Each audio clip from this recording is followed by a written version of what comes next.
বর্ণাঢ্য আয়োজন ও উৎসবমুখর পরিবেশের মধ্য দিয়ে সুনামগঞ্জে অনুষ্ঠিত হল উদীচী শিল্পী গোষ্ঠীর জেলা সংসদের চতুর্দশ জেলা সম্মেলন। এ সময় মঞ্চস্থ হয় গীতি আলেখ্য আমার পরিচয়, ক্ষুধা দারিদ্রতা মুক্ত অসাম্প্রদায়িক বাংলাদেশ বিনির্মাণে সবার প্রতি আহ্বান জানানো হয়।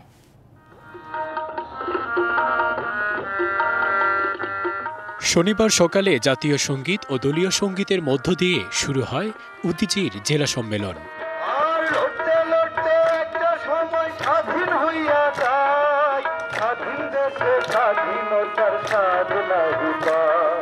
কেন্দ্রীয় উদীচীর সহসভাপতি বেলায়েত হোসেন, সুনামগঞ্জ উদীচীর সভাপতি শিলা রায় সম্মেলনের উদ্বোধন করেন।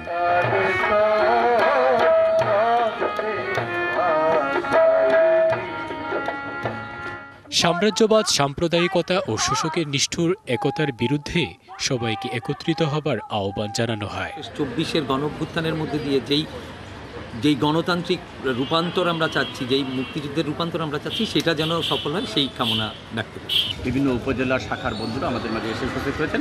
250-টিরও বেশি ডিজাইন অপশন নিয়ে ওয়ালটন স্মার্ট ফ্রিজ, বোঝে আপনার প্রয়োজন। আমরা দিনব্যাপী এখানে আলোচনা করব, কাউন্সিল অধিবেশন করব এবং বিকেলে আমরা এখানে সাংস্কৃতিক অনুষ্ঠান করব। পরে গীতি আলেখ্য আমার পরিচয় মঞ্চস্থ করে উদীচীর নাট্যকর্মীরা।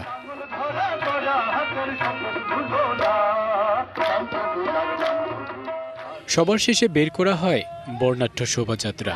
গুরুত্বপূর্ণ সড়ক ঘুরে সুনামগঞ্জ প্রেস ক্লাব গিয়ে শেষ হয় শোভাযাত্রাটি।